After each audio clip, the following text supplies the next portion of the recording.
आज हम हमारी इकाई 9 जिसका नाम है ममता। यह एक कहानी है। अब लेखक का परिचय। लेखक का नाम जयशंकर प्रसाद। उनका जन्म स्थान वाराणसी उत्तर प्रदेश। जन्म तिथि 30 जनवरी 1889। मृत्यु तिथि 14 जनवरी 1937। उनकी मुख्य कृतियाँ चंद्रगुप्त, स्कंदगुप्त, ध्रुव स्वामिनी उनके प्रमुख नाटक हैं। कामायनी उनका सुप्रसिद्ध महाकाव्य है। कृतियों की विशेषता, उनकी रचनाओं में मुख्य रूप से भारत की ऐतिहासिक संस्कृति की झलक मिलती है। इस कविता में ममता नाम की एक नायिका है जो विधवा है और रोहतक दुर्ग के मंत्री चूड़ामणि की वह बेटी है और जो शेरशाह है वह उसे पाना चाहता है, पर एक दिन वह वहाँ से भाग जाती है और सुरक्षित जगह पर चली जाती है। बस यही कहानी इसमें है। अब हम चलते हैं अपनी किताब की तरह। रोहतक दुर्ग के प्रकोष्ठ में बैठी हुई युवती ममता क्षण के तीक्ष्ण गंभीर प्रवाह को देख रही थी। अब कुछ शब्दों के अर्थ। प्रकोष्ठ यानी कि भवन के पास का कमरा, तीक्ष्ण यानी गहरा, क्षोण यानी कि नदी का एक नाम है और वेदना यानी कि पीड़ा। उसके मन में वेदना, मस्तक में आंधी, आंखों में पानी की बरसात लिए वह विकल थी। विकल यानी कि व्याकुल थी, बेचैन थी। वेदना यानी कि पीड़ा, मस्तक यानी कि माथा। यह है शब्दों के अर्थ। वह रोहतक दुर्ग के मंत्री चूड़ामणि की एकमात्र दुहिता थी, यानी कि जो मंत्री है रोहतक दुर्ग के चूड़ामणि, उसकी वह इकलौती बेटी है। दुहिता यानी कि पुत्री। उसके लिए कोई अभाव होना असंभव था, किंतु वह विधवा थी। उसकी विडंबना का अंत कहाँ था? विडंबना यानी कि दुर्भाग्य, यानी कि यहाँ पर कहा गया है कि जो ममता है वह विधवा होती है। रोहतक दुर्ग के जो मंत्री है चूड़ामणि की वह इकलौती बेटी है, उसमें वह विधवा होती है, इसलिए उसकी जो पीड़ा है उसका कोई अंत नहीं है। चूड़ामणि ने चुपचाप उस प्रकोष्ठ में प्रवेश किया, यानी कि भवन में प्रवेश किया। क्षण के प्रवाह और उसके कलनाद में ममता अपना जीवन मिलाने में बेसुध थी। पिता का आनंद न जान सकी। चूड़ामणि व्यथित हो उठे। स्नेह पालिता पुत्री के लिए क्या करे यह स्थिर न कर सकते थे। लौटकर बाहर चले गए, ऐसा प्रायः होता, परंतु आज मंत्री के मन में बड़ी दुर्दशा थी। उनके पैर सीधे न पड़ते थे। कुछ शब्दों के अर्थ। प्रवाह यानी कि बहाव, कलनाद यानी कि पानी की आवाज़, स्थिर यानी निश्चित। और इस परिच्छेद में कहा गया है कि जो ममता है वह अपने विचारों में खोई हुई है। उसके पिता आते हैं, उसका उसे पता नहीं चलता है। अपनी बेटे की यह हालत देखकर जो पिता है वह वापस लौट जाते हैं। वह सोच रहे कि मैं अपने बेटे के लिए क्या करूं और क्या न करूं, इस तरह उनकी हालत हो जाती है, इसलिए वो वापस चले जाते हैं। एक प्रहर बीत जाने पर वे फिर ममता के पास आए। उस समय उनके पीछे 10 सेवक चांदी के बड़े थालों में कुछ लिए खड़े थे, यानी वो वापस आते हैं। इस बार उनके साथ साथ कुछ सेवक भी आते हैं जो चांदी के थाली में कुछ लेकर खड़े हैं। कितने ही मनुष्य के पद शब्द सुन ममता ने घूमकर देखा। यहाँ पर पद शब्द यानी पाँवों की आवाज़। मंत्री ने सब थालों को रखने का संकेत किया, यानी कि इशारा किया। अनुचर थाल रखकर चले गए। अनुचर यानी कि सिपाही, सेवक। कुछ मनुष्यों के पाँव की आवाज़ सुनकर ममता घूमती है तो देखती है कि कुछ जो सेवक है वह थाल लेकर आए हुए हैं। इस पर ममता पूछती है अपने पिता से, यह क्या है पिताजी? इस पर उसके बेटा कहते हैं, तेरे लिए बेटी उपहार है। उपहार यानी कि भेंट। ऐसा कहकर चूड़ामणि ने आवरण उलट दिए, यानी कि जो पर्दा था वह उस पर से निकाल दिया। स्वर्ण का पीलापन उस सुनहरी संध्या में विकीर्ण होने लगा। ममता चौंक उठी। शब्दों के अर्थ सुनहरा यानी कि सोनेरी रंग का, संध्या यानी शाम, विकीर्ण यानी फैल जाना और स्वर्ण यानी सोना, यानी कि संध्या के समय में जो सोने का पीला रंग है वह हर तरफ फैल जाता है और यह देखकर ममता होती जो है वह चौंक उठती है। इस पर ममता कहती, इतना स्वर्ण यह कहाँ से आया? इस पर उसके पिता कहते हैं, चुप रहो ममता, यह तुम्हारे लिए है। इस पर ममता कहती है, तो क्या आपने शत्रु का उत्कोच स्वीकार कर लिया? उत्कोच यानी कि रिश्वत।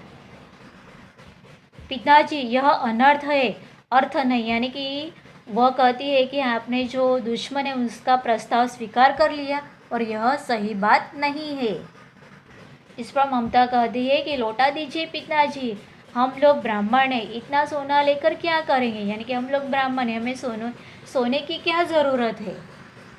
इस पर चूड़ामणि कहते हैं, इस पतनोन्मुख प्राचीन सामंत अंश का अंत समीप है बेटी, यानी कि यह जो वंश है अब उस वंश का पतन होने वाला है।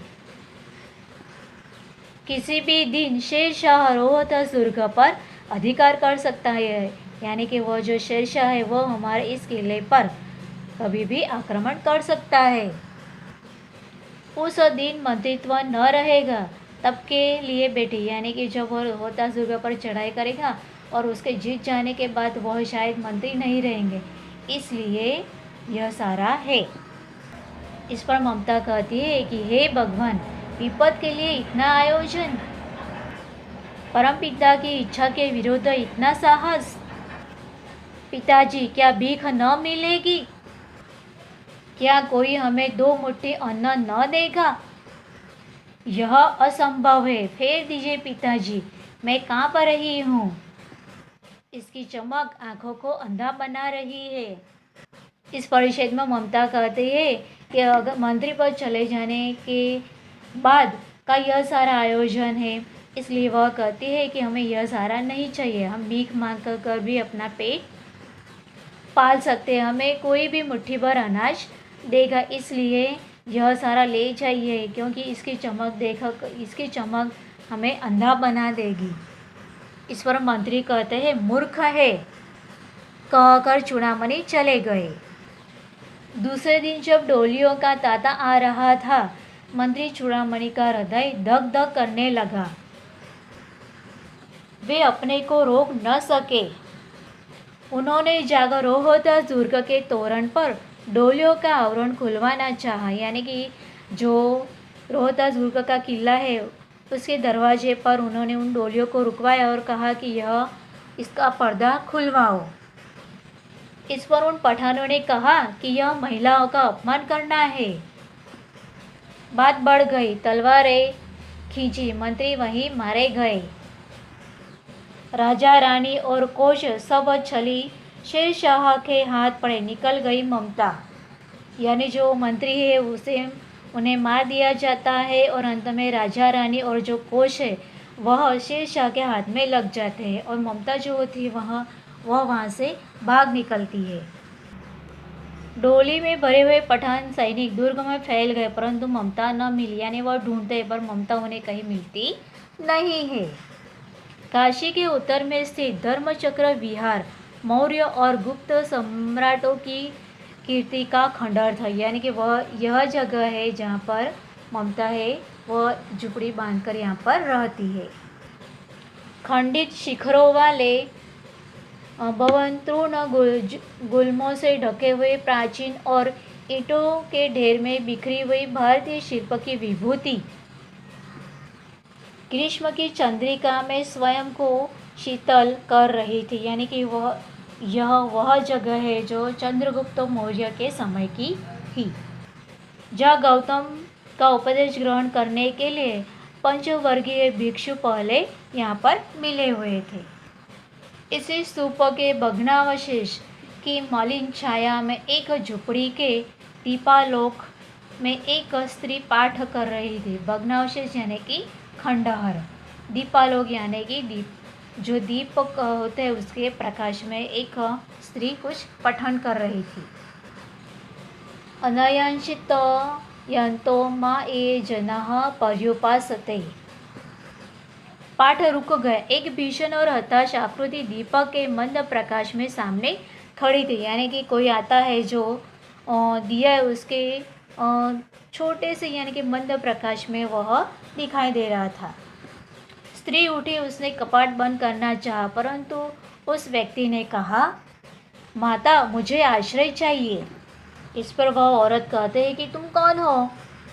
इस पर वह इंसान कहता है कि मैं मुगल हूँ, चौसा युद्ध में शेर शाह से विपन्न होकर यानी हार कर रक्षा चाहता हूँ, यानी कि उससे मैं पराजित हुआ इसलिए यहाँ पर रक्षा चाहता हूँ। इस रात अब आगे चलने में मैं असमर्थ हूँ। इस पर वो औरत कहती है, क्या शेरशाह से? उस स्त्री ने अपने होंठ काट लिए। उस पर वह इंसान होता है, वो कहता है कि हाँ माता। इस पर वह औरत करती है, परंतु तुम भी वैसे ही क्रूर हो, यानी कि निर्दयी हो। वही भीषण रक्त की प्यास, वही निष्ठुर प्रतिबिंब तुम्हारे मुख पर भी है सैनिक। यानी कि उसे यह जो सिपाही है वह शेरशाह की तरह ही लगता है। इसलिए वह कहती है कि मेरी कुटी में स्थान नहीं है, जाओ कहीं दूसरा आश्रय खोज लो। यानी कि वह करे कि कहीं और जाकर तुम अपना आश्रय खोजो। इस पर वह सैनिक कहता है कि गला सूख रहा है, साथी छूट गए हैं, अश्व गिर गए हैं, इतना थका हूँ कि इतना। इस तरह वह कहते कहते वह व्यक्ति दम से बैठ गया और उसके सामने पूरा ब्रह्मांड घूमने लगा, यानी कि उसे चक्कर आने लगे। वह बोल रहा था कि मेरे सारे साथी अश्व सब सूख छूट गए हैं, और इस तरह वह उसे चक्कर आते हैं और वह नीचे गिर जाता है। फिर स्त्री ने सोचा कि यह विपत्ति कहाँ से आई, यानी कि यह आफत कहाँ से आई। उसने जल दिया, मुगल के प्राणों की रक्षा हुई। वह सोचने लगी कि ये दया के पात्र नहीं, मेरे पिता का वध करने वाले आतताई यानी कि अन्यायी है। द्रोणा से उसका मन विरक्त हो गया। विरक्त यानी दुखी। स्वस्थ हो जाने के बाद वह मुगल कहता है, माता तो फिर मैं यहाँ से चला जाऊँ। इस पर वह स्त्री विचार कर रही थी, मैं ब्राह्मणी हूँ, मुझे तो अपना धर्म अतिथि देव के सत्कार का पालन करना चाहिए। यानी कि वह कहती है कि हमारा जो धर्म है अतिथि देवो भव, उसका हमें पालन करना चाहिए। वह कहती है कि यहाँ नहीं, ये सब दया के पात्र नहीं, किंतु यह दया तो नहीं, कर्तव्य करना है। यानी कि यह सारे लोग जो है वो दया के पात्र तो नहीं है, परंतु हमें अपना कर्तव्य तो करना ही होगा, निभाना होगा। तब मुगल अपनी तलवार टेक कर उठ खड़ा हुआ।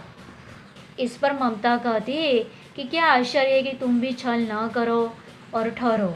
यानी कि वह कहते हैं कि तुम भी छल मत करना, तभी आप यहाँ पर रुक सकते हो। वह सैनिक कहता है, छल नहीं, तब नहीं स्त्री, जाता हूँ। यानी कि वह कहता है कि मैं छल नहीं करूँगा। तैमूर का वंशधर स्त्री से छल करेगा, जाता हूँ, भाग्य क्या खेले। यानी कि तैमूर वंश के जो लोग हैं वह स्त्री के साथ कोई छल करते नहीं है। इस पर ममता ने कहा, यहाँ कौन दुर्ग है, यह झुपड़ी न, जो चाहे ले लो, मुझे तो अपना कर्तव्य निभाना पड़ेगा, जाओ भीतर। थके हुए पथिक यानी राही, मुसाफिर, तुम चाहे कोई भी हो, मैं तुम्हें आश्रय देती हूँ। सब अपना धर्म छोड़ दे तो क्या मैं भी अपना धर्म छोड़ दूँ? मुगल ने चंद्रमा के मंद प्रकाश में वह महिमामय मुखमंडल देखा। उसने मन ही मन उसे नमस्कार किया और ममता पास की टूटी दीवारों में चली गई। भीतर थके पथिक ने झुपड़ी में विश्राम किया। प्रभात में खंडहर की संधि से ममता ने देखा, सैकड़ों अश्वारोही इस प्रांत में घूम रहे हैं। प्रभात यानी सुबह, अश्वारोही यानी घुड़सवार, प्रांत यानी कि प्रदेश। कुछ लोग सैनिकों को वह वहाँ घूमते हुए देखती है। वह अपनी मूर्खता पर स्वयं को कोसने लगी। एकाएक झुपड़ी से बाहर निकलकर एक पथिक ने कहा, मिर्जा, मैं यहाँ हूँ। शब्द सुनते ही प्रसन्नता की चित्कारी ध्वनि से वह प्रांत गूंज उठा। ममता अधिक भयभीत हुई, यानी उसे डर लगने लगा। वह स्त्री कहाँ है, उसे खोज निकालो, पथिक ने कहा। ममता छिपने के लिए अधिक सचेष्ट हुई। वह मृगदाव में चली गई। मृगदाव यानी कि शिकारियों से बचने के लिए हिरणों का वन। दिन भर उसमें से न निकली। संध्या हो गई, वे लोग जाने लगे, यानी कि सुबह से शाम तक वह वहीं पर रहती है, फिर वो लोग जाने लगते हैं। ममता ने सुना पति घोड़े पर सवार होते हुए वो कह रहा था, यानी कि कुछ बोल रहा था। पति बोल रहा था, मिर्जा, उस स्त्री को मैं कुछ दे न सका, पर उसका घर बनवा देना, क्योंकि मैंने विपत्ति में यहाँ विश्राम पाया था। यह स्थान भूलना मत। इसके बाद वे वहाँ से चले गए।